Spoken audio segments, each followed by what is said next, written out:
أعوذ بالله من الشيطان الرجيم.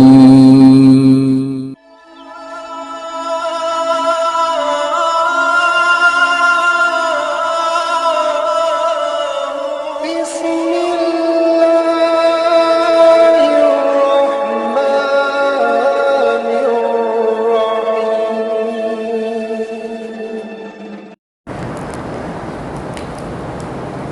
أما بعد فأعوذ بالله من الشيطان الرجيم.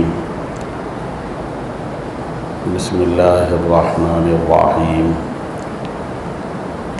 وما آتاكم الرسول فخذوه وما نهاكم عنه فانتهوا. وقال الله سبحانه وتعالى في مقام آخر: اطیعوا اللہ واطیعوا الرسول. وقال اللہ سبحانہ وتعالی فی مقام آخر: لقد کان لکم فی رسول اللہ اسوۃ حسنہ. صدق اللہ مولانا العظیم وبلغنا رسولہ النبی الکریم رؤوف الرحیم علیہ الصلاۃ والتسلیم. فقد قال اللہ تبارک وتعالی فی شان حبیبہ: ان اللہ وملائکتہ یصلون علی النبی یا ایھا الذین آمنوا صلوا علیہ وسلموا تسلیما. اللہم صل وسلم علی سیدنا ومولانا محمد وعلى آل سيدنا ومولانا محمد معدن الجود والكرم وعلى آله وأصحابه وبارك وسلم صلاة وسلاما عليك يا سيدي يا سيدي يا سيدي يا رسول الله.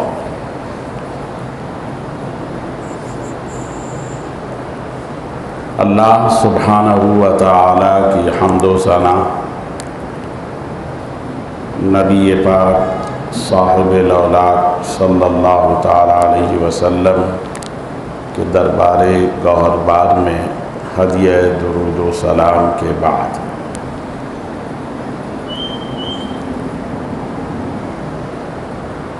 درس حدیث پاک کی اس محفل میں، اس کی آج یہ ابتدائی نشست ہے، مجھے اور آپ کو شرکت کرنے کا موقع مل رہا ہے.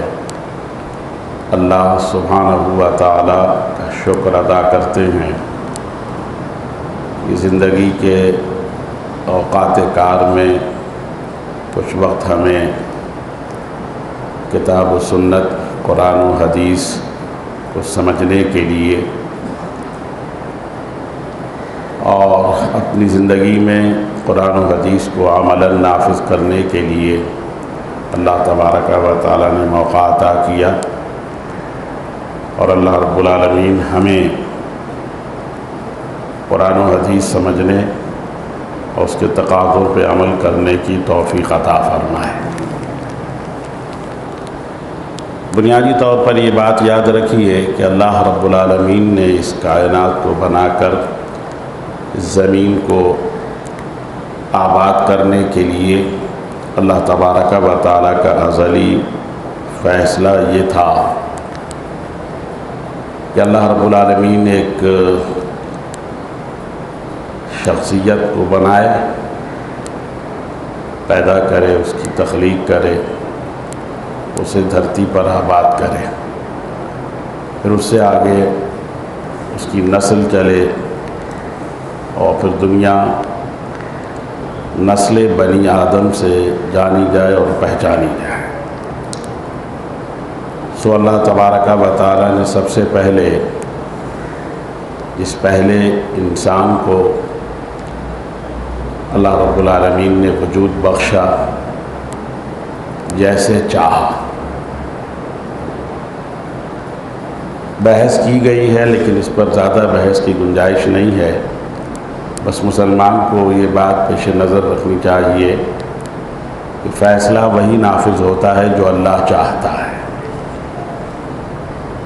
جو اللہ رب العالمین فیصلہ کرتا ہے۔ سو اللہ تبارک و تعالیٰ کا فیصلہ یہی تھا کہ اس پہلے انسان کو نہ صرف یہ کہ اپنی معرفت عطا فرمائے، اپنی شناخت اور اپنی پہچان عطا فرمائے، اور اس طرح بے مثال طریقے پر عطا فرمائے کہ اس کے بعد آنے والی اس کی نسل انہیں اللہ رب العالمین کے مقرب اور مقربین میں، محبین میں شمار فرمائے۔ اور اللہ رب العالمین نے اس کا نام، اس انسان کا نام آدم رکھا علیہ الصلاۃ والسلام۔ شرف انسانیت ظاہر ہے ان کو اللہ نے عطا کیا، کیونکہ روئے زمین پر وہ پہلے انسان ہیں جن کو اللہ نے پیدا کر کر انہیں آباد کیا، اور تاج نبوت ان کے سر پہ رکھا، نبی بنایا۔ آدم علیہ السلام زمین پر نہ صرف یہ کہ آدمیت کے پہلے نمائندہ شخصیت ہیں بلکہ نبی بھی ہیں۔ اللہ رب العالمین نے تاج نبوت ان کے سر پر رکھ کر یہ بتا دیا اور ان کی آنے والی نسل کو یہ پیغام دیا کہ اس دھرتی پر انسان اس وقت تک استحکام کے ساتھ آباد رہے گا جب تک وہ اپنے آپ کو نبی کے ذریعے سے اللہ کے احکام کا پابند سمجھے گا۔ براہ راست انسان اللہ رب العالمین کے احکامات کو نہ پڑھ سکتا ہے، نہ سمجھ سکتا ہے، نہ جان سکتا ہے، نہ اس کی معرفت حاصل کر سکتا ہے، چاہے وہ کل کا انسان ہو یا آج کا یا آئندہ کل آنے والا۔ انسان محتاج ہے اس بات پر کہ وہ کسی واسطے وسیلے سے اپنے رب کی بارگاہ تک رسائی حاصل کرے۔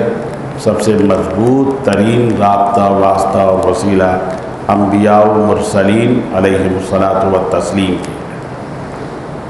اس کا پتہ یہیں سے چل رہا ہے۔ زمین پر پہلا انسان تاج نبوت کے ساتھ ہے، نبوت کی عظمت اور رسالت کی برکت کے ساتھ ہے، اس سے اس کی نسل آگے چلی۔ پھر اللہ رب العالمین نے اسے پھیلایا۔ آپ کو معلوم ہے ابتدا میں انسان انتہائی بہت تھوڑی سی تعداد میں تھے، پھر یہ تعداد بڑھتے بڑھتے بڑھتے ہزاروں، پھر لاکھوں، پھر کروڑوں تک پہنچی۔ نبی اکرم رحمت عالم حضور خاتم النبیین صلی اللہ تعالیٰ علیہ وسلم ہم جن کی امت ہے اور ہمیں جن کی امت ہونے پر فخر ہے، ہم اپنے لیے اس کو بہت بڑا اعزاز سمجھتے ہیں اور واقعتاً اعزاز ہے۔ اس میں کوئی شک و شبہ نہیں کہ جسے نبی آخر الزماں حضور خاتم النبیین صلی اللہ علیہ وسلم کی امت میں شامل ہونے کا شرف اللہ رب العالمین نے عطا کیا، اس سے بڑھ کر کوئی اور شرف ہو نہیں سکتا۔ سو جب حضور علیہ السلام کی امت کی ابتدا ہوئی اس وقت تک کہ انسان دھرتی پر لاکھوں سے تجاوز کر چکا تھا، لیکن ظاہر ہے کہ وہ زمانہ اعداد و شمار کی تو تھی نہیں کہ بتایا جائے کہ دھرتی پر کتنے لاکھ یا کتنے کروڑ لوگ موجود تھے، لیکن لاکھوں سے تجاوز کر چکا تھا۔ پھر کروڑوں میں معاملہ گیا، اب عرصہ دراز تک انسان کروڑوں کی تعداد میں ہی رہا، اس کے بعد یہ تعداد بڑھتے ہوئے کروڑوں کو تجاوز کر کر اربوں تک پہنچ گئے۔ اب اس وقت جس دھرتی پر ہم موجود ہیں، کیونکہ اب اعداد و شمار کی دنیا ہے، ہر پیدا ہونے والے کو شمار کیا جاتا ہے، ہر فوت ہو جانے والے کی گنتی ہوتی ہے، سو اعداد و شمار کی دنیا بتاتی ہے کہ تقریباً 7.5 ارب سے زائد انسان دھرتی پر موجود ہے پوری دنیا میں۔ ان 7.5 ارب انسانوں میں قریباً 1.25 ارب سے 2 ارب کے درمیان مسلمان ہیں۔ لیکن یہ بات بھی یاد رکھنے کی ہے کہ اتنی بڑی تعداد میں مسلمان ہونے کے باوجود اقوام عالم میں اپنے آپ کو منوانے کے قابل نہیں ہے۔ قوموں کی برادری میں کوئی ایسا رتبہ اور مقام حاصل کرنے میں اب تک کے ناکام ہیں کہ جہاں کھڑے ہو کر وہ اپنے آپ کو منوائیں بھی اور اپنے مطالبات بھی منوائیں اور قوموں سے کہے کہ ہاں ہم ایک زندہ و جاوید قوم موجود ہیں، ایک نظریے پر ہم بلیو کرتے ہیں، ایک ہمارا نظام حیات و اقدار ہے جس کے ہم پابند ہیں. یہ ایک افسوسناک عمل ہے. بے شمار اس کی وجوہات بیان کی جا سکتی ہیں، لیکن اس وقت میرا موضوع نہیں ہے. قوموں کی برادری میں عزت اور شہرت کا مقام حاصل کرنے اور اپنے آپ کو منوانے کے لیے آج کے دور میں جو چیزیں درکار ہیں وہ اتفاق سے حادثاتی طور پر امت مسلمہ کے پاس نہیں ہے. اسی وجہ سے ابھی تک اپنے آپ کو وہ منوانے میں ناکام رہے ہیں. یاد رکھیے گا، علم اور معرفت ظاہر ہے کہ محنت سے پڑھ کر لگن سے کسی ایک بہترین سوچ کے ساتھ تو حاصل کی جا سکتی ہے، لیکن علم کی ابتدا جو ہے تنقید سے ہو، شخصیات پر تنقید، اور وہ شخصیات کی جو مسلمات میں سے ہیں جن کو ایک دنیا نے تسلیم کیا ہوا ہے، ان پر تنقید، ان پر اعتراض، اس پر اعتراض، اس پر اعتراض. علم کی ابتدا اس سے نہیں ہوتی، علم کی ابتدا اس سے نہیں ہوتی. اور جس علم کی بنیاد میں یہ چیزیں رکھی جائیں وہ محبت اور یگانگت نہیں پیدا کرتی، وہ وحشت پیدا کرتی ہے، وہ نفرت پیدا کرتی ہے. بدقسمتی سے امت مسلمہ کو اس وقت یہ نفرتیں ان کے اندر پائی جاتی ہیں. نفرتوں کا سامنا ہے. جب تک کہ یہ نفرتیں برقرار رہیں گی، قوموں کی برادری میں کوئی عزت کا مقام مسلمان حاصل نہیں کر سکیں گے. دنیا کی ہر قوم دوسری قوم کو دیکھتی ہے کہ ان کی بنیاد، ان کی بیسک تھنکنگ کیا ہے، بیسک ان کی فلسفی ہے وہ کیا ہے. وہ یہ دیکھتے ہیں یہ اس پر اعتراض کر رہا ہے، وہ اس پہ اعتراض کر رہا ہے، یہ وہ فرقہ بن گیا، وہ یہ طبقہ بن گیا. اچھا، نبت اعتراضات بھی، تنقید بھی ایسی شخصیات، اللہ اکبر، جن کو اللہ رب العالمین نے اعزاز بخشا. نبی اکرم رحمت عالم خاتم النبیین صلی اللہ علیہ وسلم، فی زمانہ جب بھی آپ رسول پاک صلی اللہ علیہ وسلم کا ذکر خیر کریں تو خاتم النبیین ضرور کہا کریں، کیونکہ یہ بنیادی عقیدہ ہے. اور ان دنوں تو ظاہر ہے کہ ختم نبوت کا یوم بھی آ رہا ہے.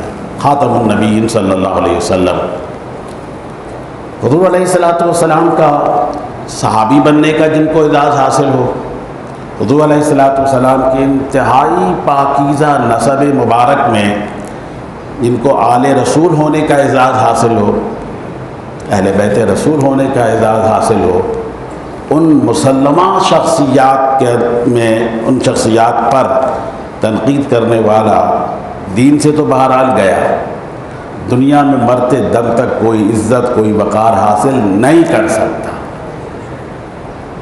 کیونکہ یہی وہ دو بڑی جماعتیں ہیں، علم، معرفت، وثوق اور ظاہر کے اعتماد، اور جہاں سے مسلمان کو یقین حاصل ہوتا ہے. وہ ایمان کی ابتدا جو اللہ سبحانہ و تعالیٰ کی ذات سے جس کی ابتدا ہوتی ہے کہ اللہ وحدہ لا شریک ہے، اللہ تبارک و تعالیٰ اپنی ذات میں، اپنے صفات میں، اپنے اقوال میں، اپنے افعال میں، اپنے احکام میں یکتا ہے. ظاہر ہے کہ وہ معرفت ہمیں کہاں سے حاصل ہوگی؟ انہی صحابہ کرام رضوان اللہ تعالیٰ علیہ مجمعین، اور صحابہ کرام میں وہ صحابہ کے جو فقہا صحابہ شمار کیے جاتے ہیں، محدثین اولین صف میں شمار کیے جاتے ہیں، جن کو اللہ رب العالمین نے یہ اعزاز بخشا کہ وہ براہ راست قرآن اور حدیث نبی اکرم رحمت عالم صلی اللہ علیہ وسلم سے جنہوں نے پڑھا، وہ صحابہ کرام. اور پھر میں نے عرض کیا کہ اہل بیت اعظم، سبحان اللہ، ایک ایک فرد مسلمان کے سر کا تاج ہے. تو ان مسلمہ شخصیات پر اگر کوئی اعتراض کر کر، تنقید کر کر کوئی علم اور معرفت کی بات سمجھتا ہے یا یہ سمجھتا ہے کہ علم اس طرح حاصل ہوئی، سوال ہی نہیں پیدا ہوتا.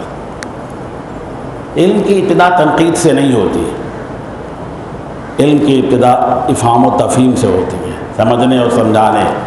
قرآن اور حدیث، اللہ اکبر، علم کا مرکز، قرآن و حدیث کے علم جو ہے جب تک حاصل نہ ہو اس وقت تک جو انسان عملی زندگی میں 2 قدم آگے نہیں بڑھ سکتا۔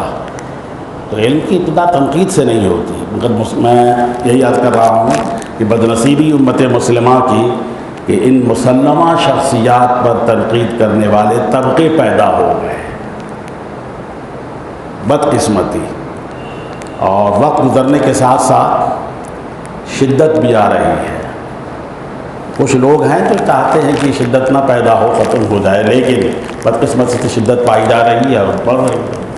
اس کے نیچے آئیں صحابہ رضوان اللہ تعالیٰ علیہم اجمعین کی زیارت کرنے والے تابعین کہلاتے ہیں، اور ظاہر ہے کہ اللہ کے رسول خاتم النبیین صلی اللہ علیہ وسلم نے تو اعلان فرما دیا تھا کہ خیر القرون قرنی ثم الذین یلونہم ثم الذین یلونہم، او کما قال النبی صلی اللہ علیہ وسلم۔ بہترین زمانہ، ہر اعتبار سے بہترین زمانہ اس دھرتی پر جب تک کہ رسول اللہ صلی اللہ علیہ وسلم دنیاوی حیات کے ساتھ موجود تھے، اس سے بہترین زمانہ نہ اس سے پہلے آسمان نے دیکھا تھا نہ زمین نے دیکھا، اس سے بہترین زمانہ نہیں۔ یقیناً انبیاء و مرسلین کے زمانے بہت اچھے، بہت عمدہ، بہت پسندیدہ، لیکن وہ علاقائی تھے، مخدود علاقوں کے لیے، مخدود قوموں اور قبیلوں کے لیے، وہ جنہیں اللہ رب العالمین نے عالمگیر اور آفاقی نبوت کے ساتھ سرفراز فرما کر ختم نبوت کا تاج پہنا کر زمین پر مبعوث کیا، جب تک وہ جلوہ گر تھے اس سے بہترین زمانہ تو کبھی ہوا ہی نہیں، نہ پہلے نہ بعد میں، اور نہ قیامت تک ممکن ہے۔ حضور فرماتے ہیں بہترین زمانہ میرا زمانہ۔ اب ظاہر ہے کہ حضور کے زمانے میں صحابہ موجود تھے، حضور کے زمانے میں اہل بیت موجود تھے، کسی صحابی رسول پر، کسی آل رسول پر تنقید کرنے والا وہ بیہودہ انسان جس کا اسلام سے تو تعلق نہیں ہے، اللہ سے تعلق نہیں ہے، اللہ کے رسول سے تعلق نہیں ہے، وہ ہے کہاں، کس جگہ کھڑا ہوا ہے؟ یہ اس زمانے کی شخصیات پر تنقید کر رہا ہے کہ جس کے بارے میں نبی رحمت صلی اللہ علیہ وسلم فرمائے کہ اس سے بہترین زمانہ تو کوئی تھا ہی نہیں، نہ ہے نہ ہو سکتا ہے۔ یہ ایک بہت خطرناک معاملہ مسلمانوں کے ساتھ پیش آیا کہ اس زمانے کے بہترین زمانے کے لوگوں پہ تنقید شروع ہوئی۔ اس لیے میں نے شروع میں عرض کیا کہ تنقید سے علم حاصل نہیں ہوتا، پہلے سمجھو تو صحیح کہ علم ہے کیا چیز۔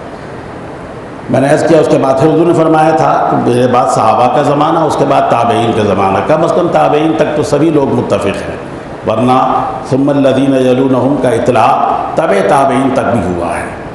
اور یاد رکھیے گا، جب تابعین اور تبع تابعین کے زمانے کو بھی خیر القرون قرار دے دیں تو سیدنا امام اعظم ابو حنیفہ، سیدنا امام مالک، سیدنا امام شافعی، سیدنا امام احمد ابن حنبل، یہ بہترین زمانے کے لوگ ہیں۔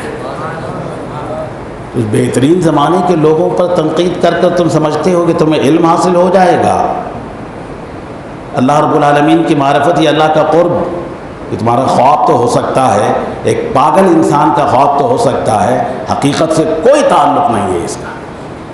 یہ ایک بہت بڑے خطرات میں خطرات، یہ بھی انسان اسی امت مسلمہ کو لاحق ہو گئی، مسلمانوں کو، کہ خیر القرون کے زمانے کی شخصیات پر تنقید، وہ بھی بیجا تنقید، بغیر علم کے تنقید، بغیر معرفت کے تنقید۔ تو عرض کیا کہ تنقید سے بہرحال علم حاصل نہیں ہو سکتا، معرفت حاصل نہیں ہو سکتی۔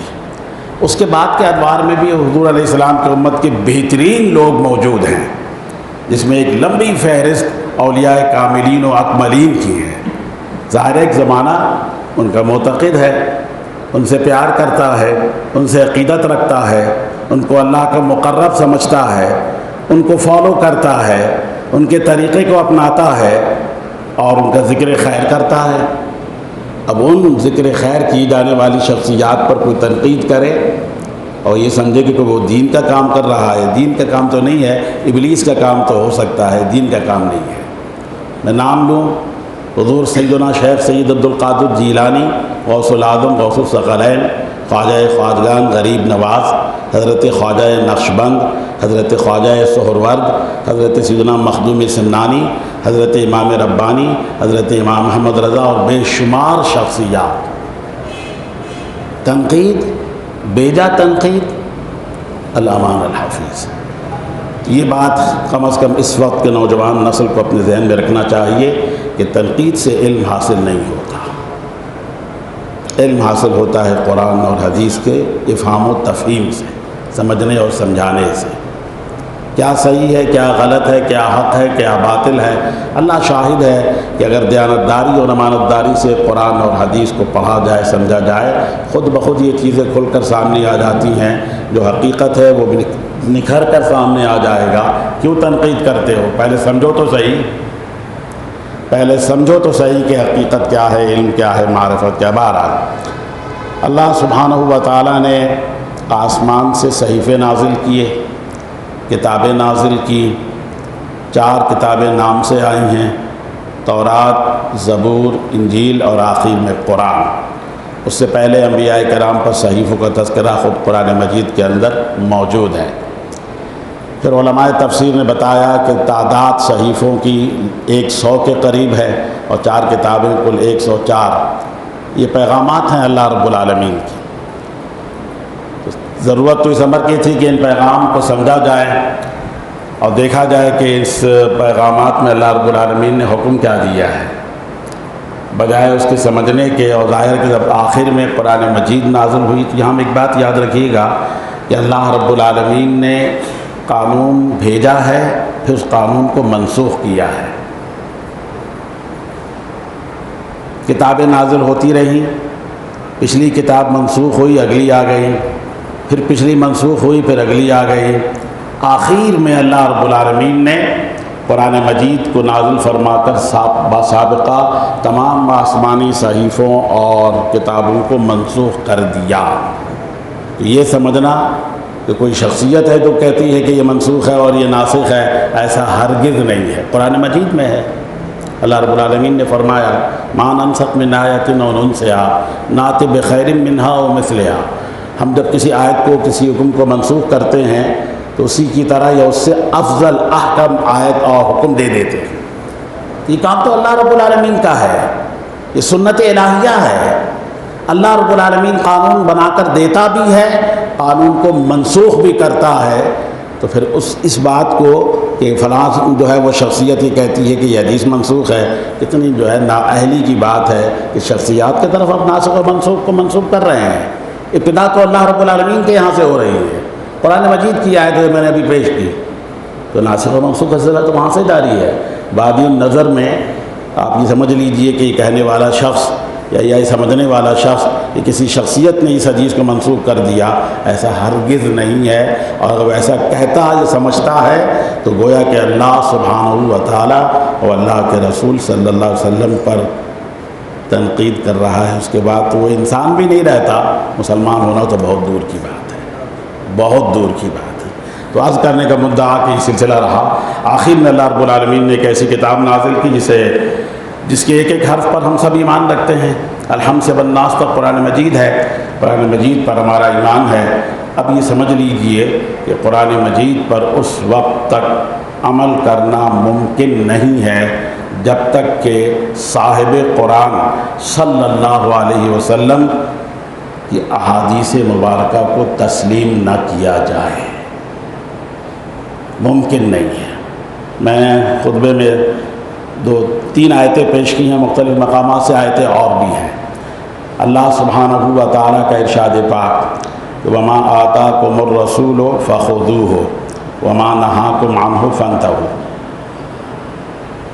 نبی اکرم خاتم النبیین صلی اللہ علیہ وسلم کے بابت اللہ رب العالمین ارشاد فرما رہا ہے جو تمہیں دیں یہ لے لو، جس چیز سے منع کریں سو رک جاؤ، یعنی جو یہ کہیں وہ کرو، جس سے یہ روک دیں وہ رک جاؤ۔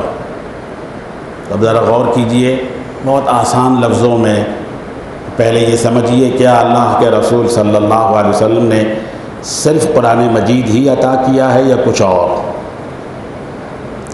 صرف قرآن نہیں ہے، قرآن تو دیا ہی اللہ کے رسول صلی اللہ علیہ وسلم نے ہے، اس کے علاوہ رسول اللہ صلی اللہ علیہ وسلم کی احادیث مبارکہ ہیں جو ہزاروں کی تعداد میں ہیں۔ حدیث پاک کو تسلیم کیے بغیر تو خود قرآن کا قرآن ہونا بھی ثابت نہیں ہو سکے گا۔ حدیث پاک کو مانے و تسلیم کیے بغیر ممکن نہیں ہے۔ ساری دنیا سمجھتی ہے، سارے انسان سمجھتے ہیں، ہر پڑھا لکھا آدمی معمولی فہم رکھنے والا بھی یہ سمجھتا ہے کہ حضرت سیدنا جبریل امین علیہ السلام نبی پاک صلی اللہ علیہ وسلم کی بارگاہ میں قرآن لے کر آتے تھے۔ کسی صحابی کے پاس بھی تو جبریل نہیں آئے، تو بعد میں آنے والے کیسے ہی سمجھ سکتے ہیں کہ جبریل ان کے پاس آئے؟ سوال ہی نہیں پیدا ہوتا۔ تو حضور علیہ السلام پر اب ذرا سنیے، غور سے اس کو سمجھیے۔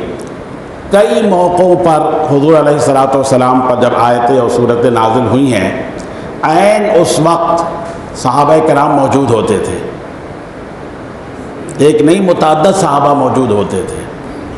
احادیث کے ذخیرے میں ایسی حدیثیں موجود ہیں کہ صحابہ کرام رضوان اللہ تعالیٰ علیہم اجمعین ایک مرتبہ، دو مرتبہ، تین مرتبہ، کئی مرتبہ دیکھ کر وہ یہ پہچان گئے تھے جب اللہ کے رسول صلی اللہ علیہ وسلم پر ایک مخصوص کیفیت طاری ہوتی تو فوراً سمجھ جاتے کہ یہ وقت ہے نزول وحی کا، کہ جبریل امین اللہ کا کلام لے کر آئے ہیں، کچھ آیتیں لے کر آئے ہیں، کچھ صورتیں لے کر آئے ہیں، حضور کو پیش کر رہے ہیں، اور حضور علیہ السلام پر وہ مخصوص کیفیت طاری ہوتی تھی۔ حدیث میں موجود ہے۔ کہیں کسی ایک روایت سے بھی یہ بات ثابت نہیں ہو گئی کہ کسی صحابی نے یہ کہا ہو کہ جبریل امین قرآن مجید کی آیتیں پیش کرتے تھے حضور پاک صلی اللہ علیہ وسلم کو، تو ہم نے بھی سنا کہ جبریل کیا پڑھ رہے ہیں۔ کوئی ایک روایت نہیں ہے، حالانکہ موجود ہے۔ یہ اللہ کے رسول جل وگر ہیں، آس پاس صحابہ کرام موجود ہیں۔ چنانچہ کچھ صحابہ ایسے بھی ہیں کہ جن کو موقع نہیں ملا تھا تو وہ یہ چاہتے تھے کہ ہم بھی دیکھنا چاہتے ہیں۔ اس سلسلے کے ایک حدیث بخاری شریف کے اندر موجود ہے۔ ایک صحابی رسول نے حضرت سیدنا فاروق اعظم رضی اللہ عنہ کی خدمت میں یہ عرض کیا کہ آپ نے تو بارہا دیکھا اور مشاہدہ کیا ہے وہ کیفیت جب آپ پر وحی نازل ہوتی تھی، تو کبھی ایسا ہو کہ میں بھی موجود ہوں اور آپ بھی موجود ہوں اور اس وقت اللہ کے رسول صلی اللہ علیہ وسلم پر وحی نازل ہونا شروع ہو تو مجھے بھی دکھلا دیجیے گا کہ اللہ کے رسول کی کیفیت کیا ہوتی ہے۔ بخاری شریف میں حدیث ہے۔ چنانچہ ایک موقع آیا، رسول اللہ صلی اللہ علیہ وسلم غزوہ حنین سے فارغ ہونے کے بعد وادی جعرانہ میں جلوہ گر تھے۔ صحابہ کرام کی بڑی تعداد موجود تھی، حضرت سیدنا فاروق اعظم بھی تھے، اور وہ صحابی کی جنہوں نے یہ خواہش ظاہر کی تھی کہ میں دیکھنا چاہتا ہوں وہ بھی موجود تھے۔ عین جب رسول اللہ صلی اللہ علیہ وسلم پر وحی نازل ہونی شروع ہوئی تو وہ حضرت عمر نے فوراً دور سے ان کے اشارے سے بلوایا کہ آ جاؤ آؤ دیکھو۔ چنانچہ وہ بھاگتے ہوئے آئے۔ حضور علیہ السلام پر ایک چادر ڈالی ہوئی تھی، انہوں نے بلایا اور کہا کہ دیکھ لو، تو انہوں نے چادر اٹھا کر رسول اللہ صلی اللہ علیہ وسلم کے چہرے مبارک کی زیارت کی، اس کیفیت میں جب آپ پر وحی نازل ہو رہی تھی۔ دیکھا کیفیت کا تذکرہ حدیث میں ہے۔ میں اسے بھی بتانا چاہتا ہوں کہ ایک نہیں سینکڑوں مواقع ایسے آئے کہ اللہ کے رسول صلی اللہ علیہ وسلم پر وحی نازل ہو رہی ہے اور آپ کے آس پاس صحابہ موجود ہیں، صحابہ آپ کی کیفیت کو دیکھ کر پہچان رہے ہیں۔ عائشہ صدیقہ کی روایت حضرت سیدنا امام بخاری رحمۃ اللہ تعالیٰ علیہ رضی اللہ تعالیٰ عنہ نے روایت کیا بخاری شریف بدء الوحی میں، کہ جب رسول اللہ صلی اللہ علیہ وسلم پر سخت سردی کے موسم میں وحی نازل ہوتی تھی تو آپ کی جبین مبارک سے موتیوں کی طرح پسینے ٹپکتے تھے۔ یہ کیفیت حضور علیہ السلام کا چہرہ انتہائی سرخ ہو جاتا تھا اور زور زور سے سانس کی آواز آتی تھی۔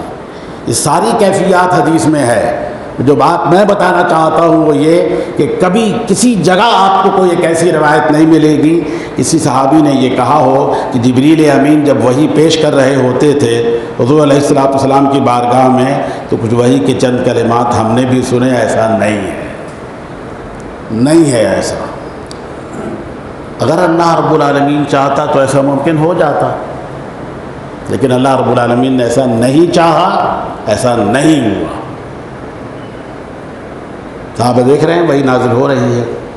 اب جب وحی نازل ہونی مکمل ہو جاتی سریا عنہ کا لفظ حدیث میں آیا ہے، کیفیت ختم ہو جاتی، صحابہ کرام پہچان جاتے کہ وحی کے نزول کا سلسلہ مکمل ہو گیا، تب حضور علیہ الصلوۃ والسلام اپنے صحابہ کے سامنے وہ آیتیں، وہ صورتیں جو نازل ہوتی تھیں اسے پڑھ کر سناتے تھے۔ اب صحابہ کو پتہ چلا کہ یہ آیتیں نازل ہوئی ہیں، لیکن آیت نازل ہوتے وقت کسی کو کچھ نہیں پتہ۔ اب مجھے بتاؤ کہ قرآن کا قرآن ہونا جب تک میرے نبی نہ بیان کریں ثابت ہی نہیں ہو سکے گا۔ جب حضور نے پڑھ کر سنایا اور بتایا کہ یہ آیتیں فلاں صورت کی ہے، فلاں آیتوں کے بعد فلاں آیتوں سے پہلے اس کو لکھ لو، تو وہ لکھ دیا جاتا تھا۔ کتابت وحی پہ صحابہ مقرر تھے، تو حضور کے بتانے سے قرآن کا قرآن ہونا ثابت ہوتا ہے۔ اب مجھے بتائیں کہ حضور کے سمجھائے بغیر کوئی ہے جو دعویٰ کرے کہ قرآن سمجھ سکتا ہے؟ کسی کے عقل فہم میں یہ بات آتی ہے؟ جس ذات کے بتانے پر قرآن کا قرآن ہونا موقوف ہے، اس کے پڑھائے بغیر قرآن مجید سمجھنے کا کوئی دعویٰ کرے تو اس سے بڑا باطل و مردود کون ہوگا؟ اب ذرا غور کیجئے، میں نے شروع میں عرض کیا تھا نا کہ 2.25 ارب مسلمان موجود ہیں، لیکن اتنا انتشار ہے، توبہ توبہ، ایک فرقہ ایسا بھی پیدا ہوا، ملعون فرقہ ایسا بھی پیدا ہوا، وہ سمجھتا ہے کہ قرآن مجید سمجھنے کے لیے ہمیں حدیث کی ضرورت ہی نہیں ہے، معاذ اللہ۔ وہ اس بات کو فراموش کر گیا جان بوجھ کر۔ یہ بات یاد رکھیے گا، ایسا نہیں کہ غلطی ہوئی ہے ان سے، اس لیے کہ جب انہوں نے اس طرح کی باتیں کرنی شروع کی، اللہ کے فضل سے اللہ تبارک و تعالیٰ نے حضور کی امت کو، جو آج تک کی اس کی تاریخ معلوم ہے 1450 سال کے لگ بھگ ہونے کو ہے، اس پورے طویل عرصے میں کبھی کوئی ایسا موقع نہیں آیا کہ حضور کی امت اہل علم سے خالی ہو، کبھی نہیں آیا۔ تو علماء نے گرفت کی بتایا انہیں، تو کتنی سیمپل سی بات ہے نا۔ پورا قرآن نازل ہوتا رہا وقتاً فوقتاً، صحابہ موجود رہے، نازل ہوتے ہوئے دیکھ رہے ہیں، حضور کی کیفیت سے اندازہ ہو رہا ہے کہ وہی نازل ہو رہی ہے، لیکن کسی ایک آیت نہیں، قرآن مجید کی کسی ایک کلمے کے بارے میں کوئی صحابی یہ نہیں کہہ سکتا جب جبریل امین پڑھ رہے تھے تو ہم نے سنا، کوئی نہیں کہہ سکتا۔ تو ہمیں کب پتہ چلا، یعنی مسلمانوں کو، صحابہ کرام کو کیسے کب پتہ چلا؟ جب حضور نے پڑھ کر سنایا۔ وہ جن کے سنانے پر قرآن کا قرآن ہونا موقوف ہے، ان کے سمجھائے بغیر قرآن کون سمجھے گا؟ اسی لیے از ابتدا تعیدم الحمدللہ، مسلمانوں کی اکثریت اس بات پر مضبوط عقیدہ اور ایمان رکھتی ہے کہ حدیث پاک کو مائنس کر کر قرآن سمجھنے کا سوال ہی نہیں پیدا ہوتا،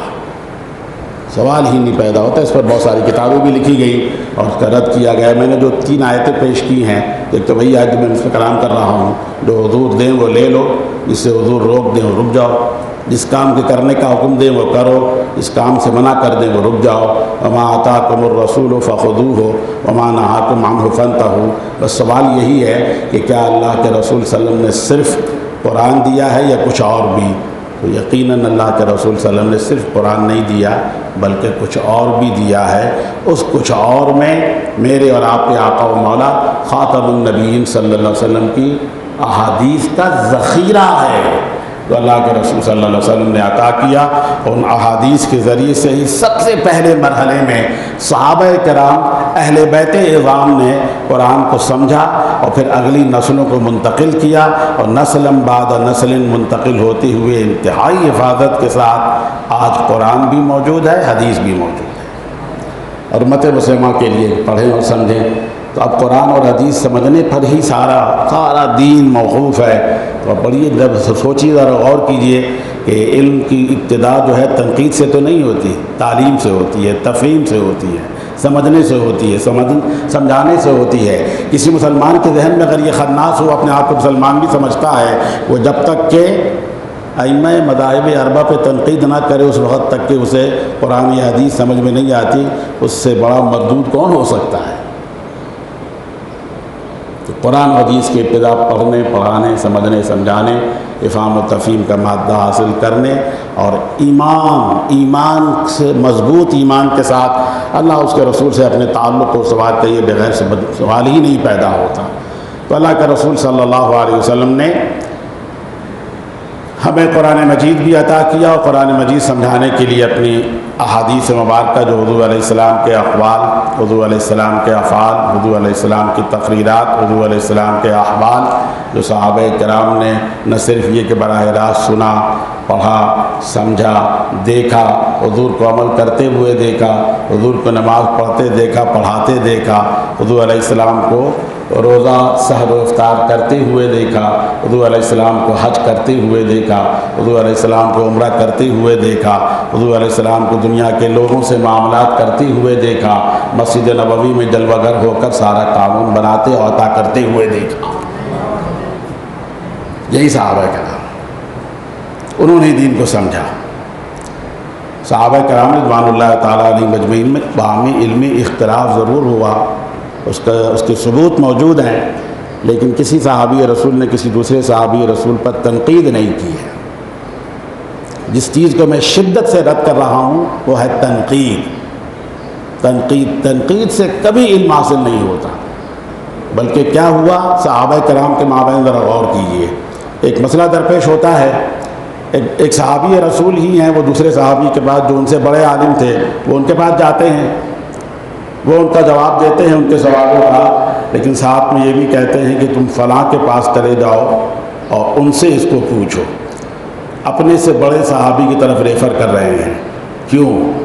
اس لیے کہ ان کو معلوم ہے کہ میرے مقابلے میں ان کے پاس علم اس لیے زیادہ ہے کہ ان کو رسول اللہ صلی اللہ علیہ وسلم سے، خاتم النبیین علیہ الصلوۃ والسلام سے زیادہ پڑھنے کا موقع ملا ہے، حضور سے زیادہ قرب رکھنے کا موقع ملا۔ ایک دوسرے کے پاس، دوسرے تیسرے کے پاس، تیسرے چوتھے کے پاس ایسی حدیثیں بھی ملیں گی، مسئلہ ایک ہی ہے۔ اور وہ صحابی جو چاروں کے پاس گئے وہ یہ کہتے ہیں جو پہلے صحابی رسول نے جواب دیا تھا، دوسرے نے، تیسرے نے، چوتھے نے وہی جواب دیا، جواب تھا ہی وہی جو جواب دیں گے وہ، لیکن کیوں بھیجا؟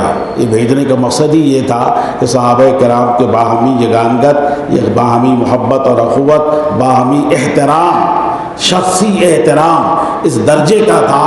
اور صحابہ کرام جو حضور علیہ السلام ہی سے پڑھتے تھے، سارے حضور علیہ السلام کے شاگرد ہیں، جو صحابہ کرام علماء و فقہا ہیں، اور ایک دوسرے کا احترام اور تقدیم اتنا ہے، وہ کہتے ہیں کہ مسئلہ میں نے بتا تو دیا ہے، جو جہاں تک میں سمجھا ہوں اتنا میں سمجھ سکا، لیکن کیونکہ مجھ سے بڑے عالم فلاں ہیں، ان کے پاس دو، وہ دوسرے کے پاس، وہ تیسرے اور چوتھے کے پاس، اور ظاہر ہے جب جاتے تھے صحابہ کرام ثابت کیا ہوتا ہے؟ صحابہ کرام میں باہمی یگانگت، اخوت، محبت، عزت، احترام اور شخصیت کا اعتراف، نہ تنقید نہیں، اعتراف، ماننا، تسلیم کرنا۔ بہرحال ایسی ہی قرآن مجید میں اللہ رب العالمین نے فرمایا اطیعوا اللہ و اطیعوا الرسول۔ بارہا آپ تقریر سنتے رہتے ہیں، اللہ کی اطاعت کرو، اللہ کے رسول کی اطاعت کرو۔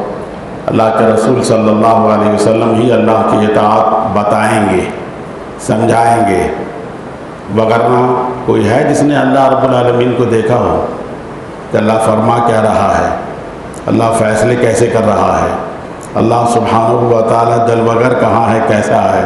سوال ہی نہیں پیدا ہوتا۔ اب اطاعت الہی، اللہ تبارک و تعالیٰ کا اطاعت، اللہ سبحانہ و تعالیٰ کی اطاعت پتہ کیسے چلے گا؟ رسول اللہ صلی اللہ علیہ وسلم کے بتانے سے پتہ چلے گا، حضور کے بتانے سے پتہ چلے گا۔ ثابت کیا ہوا کہ جب تک حضور علیہ السلام کو تسلیم نہ کریں، ان کی باتیں نہ مانیں، تو اللہ تبارک و تعالیٰ کی اطاعت و فرما برداری ممکن نہیں ہے، ممکن نہیں ہے۔ یہ ممکن ہی جب ہوگا جب رسول اللہ صلی اللہ علیہ وسلم کی باتیں سنیں گے، مانیں گے، تسلیم کریں گے، دل کی گہرائیوں سے تصدیق کریں گے، زبان سے اعتراف کریں گے، تب جا کر اللہ تبارک و تعالیٰ کی اطاعت ہوگی۔ اسی لیے اللہ تعالیٰ نے قرآن مجید میں یہ کہہ دیا کہ میرے نبی کی اطاعت کرو گے، یہ بعین ہی میری اطاعت و فرما برداری ہے۔ تو اطاعت اللہ کی اور اطاعت اللہ کے رسول کی۔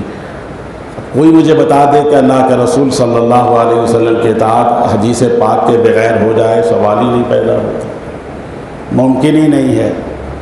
جب تک کہ حدیث پر ایمان نہیں لائیں گے، ایمان نہیں رکھیں گے، دل سے تصدیق، زبان سے اعتراف و اقرار نہیں کریں گے، اور اس کی حقیقت کو سمجھیں گے نہیں، اس وقت تک رسول کی اطاعت ممکن نہیں ہے۔ 13 سال مکی زندگی، 10 سال مدنی زندگی، 23 سال اللہ اکبر رسول اللہ صلی اللہ علیہ وسلم کی شب و روز، حضور کا سفر و حضر، حضور علیہ السلام کی غزوات و سرایا، حضور علیہ السلام کے بہترین فیصلے جو مسجد نبوی شریف میں حضور فرمایا کرتے تھے، اور دیگر معمولات، یہ ساری ڈیٹیل قرآن میں نہیں ہے، حدیث میں ہے، قرآن میں نہیں ہے، حدیث میں ہے۔ اللہ رب العالمین نے فرمایا نماز پڑھو، زکوٰۃ دو۔ اللہ رب العالمین نے یہ فرمایا کہ جس روزہ رکھو، اور یہ کہ جس پر حج فرض ہو جائے وہ حج کرے۔ اب یہ صلاۃ، لفظ صلاۃ، کلمہ صلاۃ، زکوٰۃ، حج، عمرہ، صوم، یہ سب قرآن میں ہے۔ اور یہ یاد رکھیے گا کہ یہ قرآن مجید میں یہ کلمات خالص عربی میں ہے، اس لیے قرآن نازل خالص عربی میں ہوا۔ قرآن نازل ہونے سے پہلے یہ الفاظ و کلمات اہل عرب کی زبانوں پر تو تھا، عربی زبان میں تھا، جب تھا استعمال بھی تھا۔ عربی لفظ صلاۃ، زکوٰۃ، صوم، حج، عمرہ کے الفاظ کہتے تو تھے، لیکن جن معنوں میں وہ استعمال کرتے تھے ان معنوں میں تو قرآن میں مطلوب نہیں ہے، اس لیے کہ وہ جب استعمال کر رہے تھے اس وقت تو قرآن نازل بھی نہیں ہوا تھا۔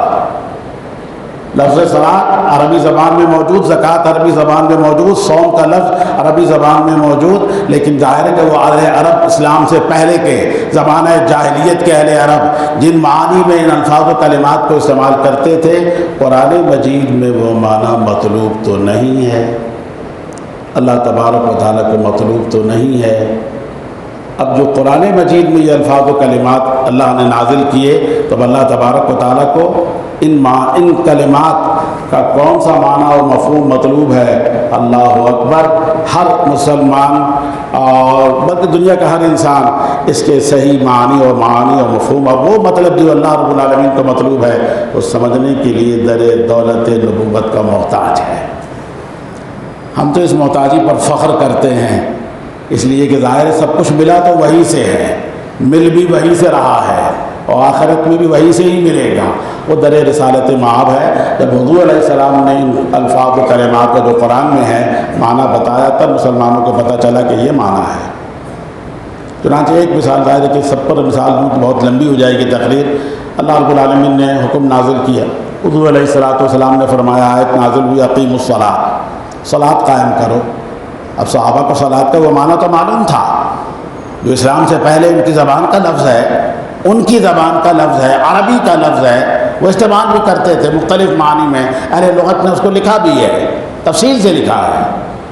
اب قرآن مجید میں صلاۃ کا کیا معنی صحابہ کرام نہیں سمجھے، اور یاد رکھیے گا صحابہ نے ہی بنیاد ڈالی ہے۔ وہ چھوٹی سی بات ہو یا بڑی سی بات ہو یا بہت بڑی بات ہو، وہ اپنے عقل فہم سے، اپنے ادراک و حواس سے طے نہیں کرتے تھے۔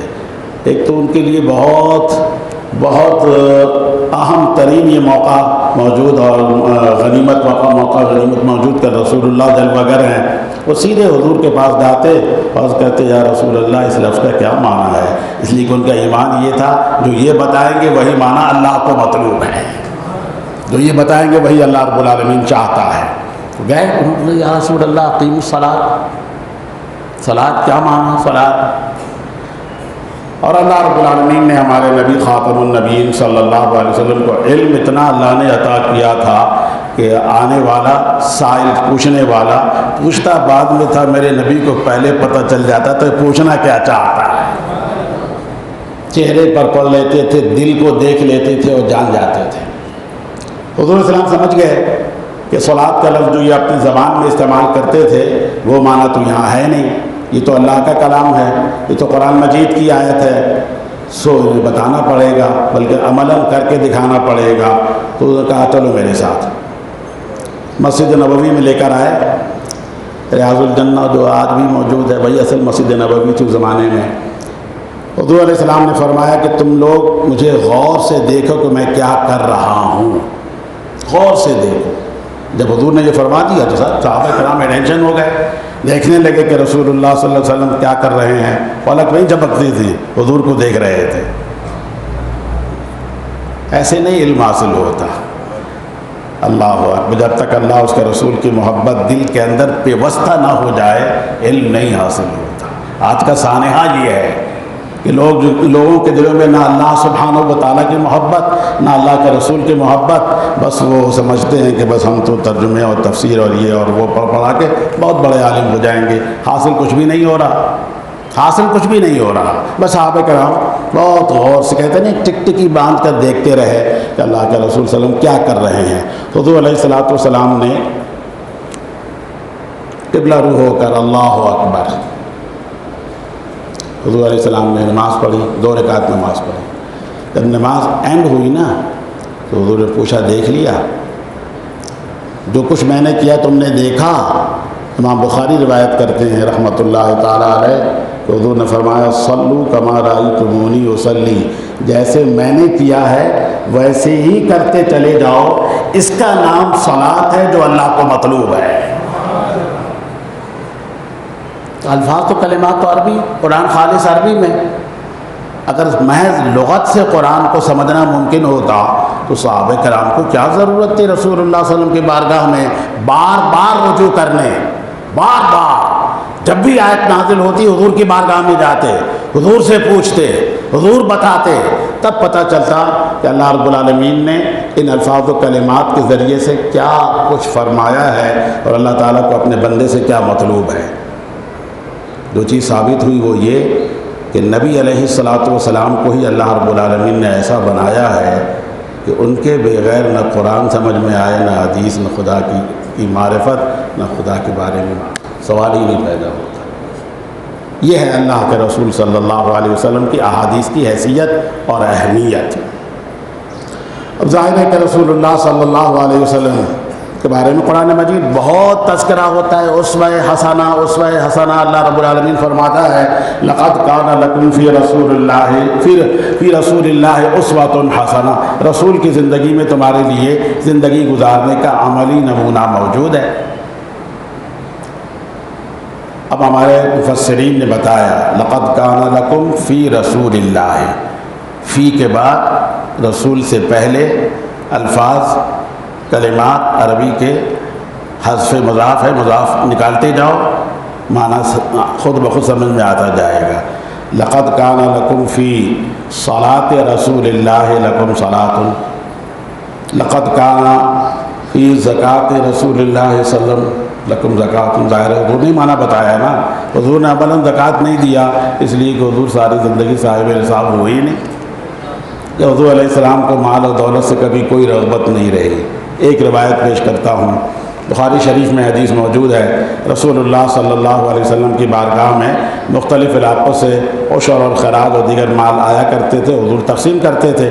مسجد میں رسول اللہ صلی اللہ علیہ وسلم کے مسجد شریف میں مال کے انبار لگے ہوئے ہیں. حضور علیہ السلام اپنے گھر سے نکلتے ہیں، نماز پڑھانے کے لیے جا رہے ہیں اپنے مصلی پر. اس جگہ جدھر مال رکھا ہوا ہے ادھر حضور علیہ السلام نے پلٹ کر دیکھا بھی نہیں ہے. فلم یلتفت رسول اللہ صلی اللہ علیہ وسلم الی الاموال، ان مال کی طرف دیکھا نہیں. جو پلٹ کر مال کو دیکھتا نہ ہو وہ صاحب نصاب بن ہی نہیں سکتا. لقد کان لکم فی صوم رسول اللہ صلی اللہ علیہ وسلم صوم لکم، رسول اللہ صلی اللہ علیہ وسلم کے روزہ رکھنے میں تمہارے لیے روزہ رکھنے کا طریقہ موجود ہے. رسول اللہ صلی اللہ علیہ وسلم لقد کان لکم فی حج رسول اللہ صلی اللہ علیہ وسلم لکم حج مبرور مقبول.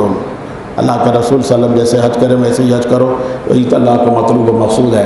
یہ ایک ایسی جامع آیت ہے کہ جتنے بھی احکامات شرعیہ ہیں وہ سب رسول اللہ صلی اللہ علیہ وسلم کی حیات طیبہ میں ثابت شدہ ہے اور سب قرآن میں نہیں ہے، سب قرآن میں نہیں ہے. تو بقیہ ہے کہاں؟ حدیث میں. پھر ہمارے علماء نے یہ لکھا، بڑے بڑے اکابرین نے، کہ اگر فیصدوں میں نکالیں تو قرآن مجید میں اس کو اصول بیان کیے جاتے ہیں. اسی لیے 25 سے 30% قرآن مجید میں اور 70% احادیث میں موجود ہے. اب حدیث کو مائنس کر کر قرآن سمجھنے والا ثابت تو کرے. مثلا آسان لفظوں میں بیان کرتا ہوں، اللہ نے یہ تو فرما دی کہ نماز قائم کرو، حضور نے پڑھ کے دکھا دیا یہ ہے نماز. لیکن اب یہ نماز کتنے وقتوں کی نماز؟ ہم پنجگانہ پڑھتے ہیں نا، ساری دنیا کے مسلمان، ہر فرقے طبقے کے لوگ 5 نمازیں پڑھتے ہیں، 5 کا ذکر تو قرآن میں ہے ہی نہیں، قرآن میں تو نہیں ہے، تو پھر کہاں ہے حدیث میں؟ 5 وقت، ہر نماز کا وقت، پہلا وقت، آخری وقت، قرآن میں تو نہیں ہے، حدیث میں۔ ہر نماز کے رکعتوں کی تعداد، قرآن میں تو نہیں ہے، حدیث میں۔ ہر نماز کے پڑھنے کا پورا طریقہ، قرآن میں نہیں ہے، حدیث میں۔ اللہ نے فرمایا قیموا الصلاۃ کے ساتھ آتوا الزکوٰۃ، زکوٰۃ دو، کتنا زکوٰۃ دیں؟ قرآن میں تو نہیں ہے۔ زکوٰۃ بنتا کب ہے؟ یہ بھی نصاب قرآن میں نہیں ہے۔ کتنے فیصد ادا کرے؟ یہ بھی قرآن میں نہیں ہے۔ کس طرح کے مالوں میں زکوٰۃ ہے؟ سونے چاندی میں ہے، سکہ رائج الوقت ملکی کرنسیوں میں ہے، تجارت میں ہے، مال تجارت میں ہے، جانوروں میں مویشی مثلاً اونٹ، گائے، بیل، بھینس، بکرا، بکری وغیرہ، ان کا بھی ایک نصاب ہے، قرآن میں نہیں ہے۔ زمین سے پیداوار، اس کے بارے میں اصول تو قرآن میں ہے، لیکن دے کتنا پیداوار پر قرآن میں نہیں ہے۔ یہ سب کچھ حدیث میں ہے۔ اب بتائیے کہ حدیث کے بغیر کوئی قرآن سمجھ سکتا ہے؟ سمجھنا مشکل ہے، عمل تو بہت دور کی بات ہے۔ بس بنیاد یہی ہے کہ اللہ کے رسول صلی اللہ علیہ وسلم نے بہت کچھ عطا کیا ہے، اس عطا کو سمجھو، اس پہ عمل کرنے کی کوشش کرو، اور سمجھنے کے لیے قرآن و حدیث پڑھو، تنقید مت کرو، تنقید مت کرو۔ یاد رکھیے گا کہ قرآن و حدیث سمجھنے کے لیے ایک صلاحیت تو درکار ہے، اس کے بغیر تو ممکن نہیں ہے۔ آپ دیکھتے ہیں کہ 10 20 25 طلباء جو ہے وہ پڑھنا شروع کرتے ہیں درسیات کے عالم کا کورس، ان 10 20 میں سے اینڈ جب ہوتا ہے دورہ حدیث میں تو 2 4 5 ہی باصلاحیت نکلتے ہیں قابل فاضل عالم بن کر، وہ بھی فیصد گھٹتا ہی جا رہا ہے، باقی تو کامیاب نہیں ہوئے۔ کیوں نہیں ہوئے؟ وہ انسان کے بچے نہیں ہیں، وہ مسلمانوں کی اولاد نہیں ہیں، وہ اللہ رسول پر ایمان نہیں رکھتے، سب کچھ تو ہے، کامیاب کیوں نہیں ہوئے؟ ظاہر ہے کہ اس میں بہت سارے عوامل ہیں، اس میں ایک بڑا عنصر یہ ہے کہ سمجھنے کی جو صلاحیت ہے یہ خالصتاً اللہ کی دین ہے۔ اللہ جسے چاہے عطا فرما دے، جتنا چاہے عطا فرما دے۔ یہی وجہ ہے کہ ایک امام اعظم کے بعد دوسرا کوئی امام اعظم پیدا ہی نہیں ہوا۔ امام محمد رضا فاضل بریلوی کہتے ہیں ان کے زمانے تک تقریباً 1300 سال کا عرصہ گزر چکا تھا۔ وہ پوچھتے ہیں کہ مجھے بتاؤ تو صحیح، تاریخ کے صفحات پر کوئی دوسرا ابو حنیفہ دکھلاؤ، کہیں نظر نہیں آتا کہ جو ایک ہی تھا اس کو مان لو، وہ جو ایک ابو حنیفہ تھا اس کو مان لو، تسلیم کر لو۔ گفتگو ہوگی انشاءاللہ آگے۔ تو عرض کرنے کا مدعا یہ کہ یہ اللہ رب العالمین صلاحیت عطا کرتا ہے، تب بندہ صلاحیت حاصل کر پاتا ہے۔ اللہ تبارک و تعالیٰ یہ صلاحیت ایمان عقیدت اور محبت پر ایمان، والذین آمنوا اشد حبا للہ، ایمان تو یہی ہے کہ اللہ رب العالمین سے ٹوٹ کر محبت کیا جائے، اللہ کے رسول سے ٹوٹ کر محبت کیا جائے۔ جہاں محبت ہوتی ہے وہاں تنقید نہیں ہوتی، یاد رکھیے گا، جہاں محبت ہوگی وہاں تنقید نہیں ہوگی۔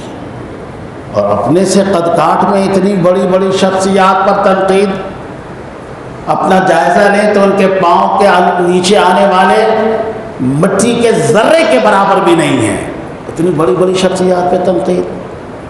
جو کچھ صلاحیت ہوتی بھی ہے وہ بھی چلی جاتی ہے۔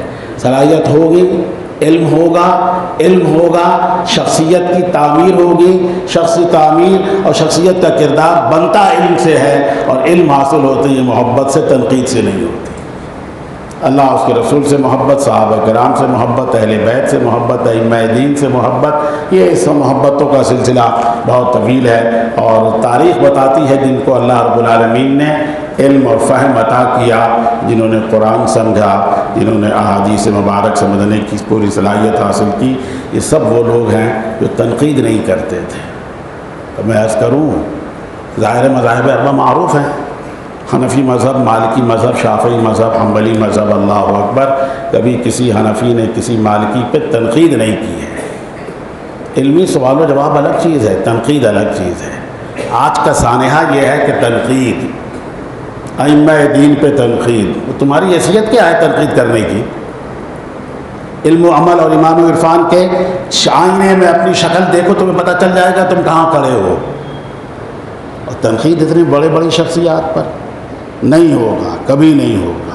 اور یہی وجہ ہے کہ ظاہر ہے کہ کوئی تعمیری کام تو ہو نہیں رہا، نہ کرنے کی صلاحیت تو ہوگی کہاں سے؟ صلاحیت تو اللہ تعالیٰ دیتا ہے، اور اللہ تعالیٰ صلاحیت عطا فرماتا ہے ایمان اور مضبوط ایمان اور عقیدے اور محبت اور عقیدت پر، اللہ سے، اللہ کے رسول سے، انبیاء سے، مرسلین سے، جماعت صحابہ و اہل بیت وغیرہ وغیرہ وغیرہ، ایک طویل فہرست ہے۔ سب سے محبت، درجہ بدرجہ محبت اور عقیدت، تب علم حاصل ہوگا، اس کے بغیر کوئی چارہ کار نہیں ہے، تعمیر شخصیت ممکن نہیں ہے۔ شخصی تعمیر کا کردار قرآن اور حدیث سے، اور قرآن حدیث کی افہام اور تفہیم سمجھنا اور سمجھانا اللہ کی دین اور اللہ کی عطا سے۔ اللہ رب العالمین تنقید کرنے والوں کو کچھ نہیں دیتا، تاریخی طور پر ثابت شدہ حقیقت ہے۔ ہاں، تعمیری صلاحیتیں اللہ ان کو دیتا ہے کہ جو ہر ایک کی عزت و احترام ان کے درجے اور رتبے کے مطابق کرتے ہیں، تنقید نہیں کرتے۔ اللہ رب العالمین ہمیں وہ صلاحیت جو قرآن و حدیث کے سمجھنے کے لیے درکار ہے وہ ہمیں عطا فرمائے، اور اکابرین پر تنقید کرنے کے بجائے اپنے گریبان میں جھانک کر اپنا جائزہ لے کر اپنی شخصی بے شمار کمزوریاں ہیں انہیں دور کر کر اپنی اصلاح کرنے کی توفیق عطا فرمائے۔ وما علینا الا البلاغ۔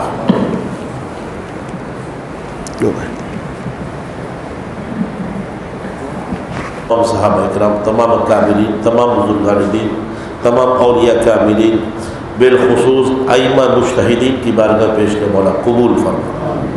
پاک پروردگار عالم تمام سلاسل کے بزرگوں کو پہنچتے ہوئے آج کے اجتماع میں جتنے لوگ شریک ہوئے سب کے اعزا اقربا کو اس کا ثواب پیش کیا، قبول فرما۔ اس امت کے نوجوانوں کے مستقبل کو روشن فرما۔ حاضرین میں جتنے لوگ یہاں موجود مولا سب کے دلی جائز مرادیں پوری فرما، ہر خالی دامن میں گوہر مراد عطا فرما۔ ہم سبوں کو حج بیت اللہ کی سعادت نصیب فرما، بارگاہ رسالت کی حاضری نصیب فرما، قرآن و حدیث کا فہم عطا فرما۔ پروردگار عالم قرآن و حدیث کی روح کے مطابق اسے سمجھنے، سمجھانے اور اسے عملی جامہ پہنانے کی توفیق عطا فرما۔ حضرت علامہ مولانا شیخ الحدیث و تفسیر علامہ غلام جیلانی اشرفی دامن الغات عالیہ کے علم میں عمر میں خیر و برکت عطا فرما۔ پروردگار عالم ان کا سایہ ہم پر تا دیر قائم دائم فرما۔ ان کے علمی فیضان سے پروردگار عالم ہمیں برکت حاصل کرنے کی توفیق عطا فرما۔ پروردگار عالم جامع مسجد عثمان غنی کی انتظامیہ کے علم و خیر برکت عطا فرما۔ یا رب العالمین، آج کے اجتماع میں ان کے ساتھ جن لوگوں نے جو تعاون کیا سب کے تعاون کو اپنی بارگاہ میں قبول فرما۔ ان کے لیے نرم گوشہ رکھنے والوں کے علم میں عمر میں خیر و برکت عطا فرما۔ یا پاک پروردگار عالم علم کی مجلس سجانے اور اس میں ہمیں شرکت کرنے کی توفیق عطا فرما۔ اللہم صلی علی سیدنا مولانا محمد بارک وسلم وصلی علیہ افضل صلاة وازکى تسلیم وآتہ الوسیلة والفضیلہ والدرجة الرفیعہ وبعث مقاما محمودا الذی وعدہ وارزقنا شفاعته یوم القیامہ انک لا تخلف الميعاد ان اللہ وملائکته یصلون علی النبی یا ایھا الذین آمنوا صلوا علیہ وسلموا تسلیما۔ اللهم صل على سيدنا مولانا محمد بارك وسلم وصلي عليه وصلى الله تعالى على خير خلقه سيدنا مولانا محمد وآله وصحبه أجمعين برحمتك يا أرحم الراحمين۔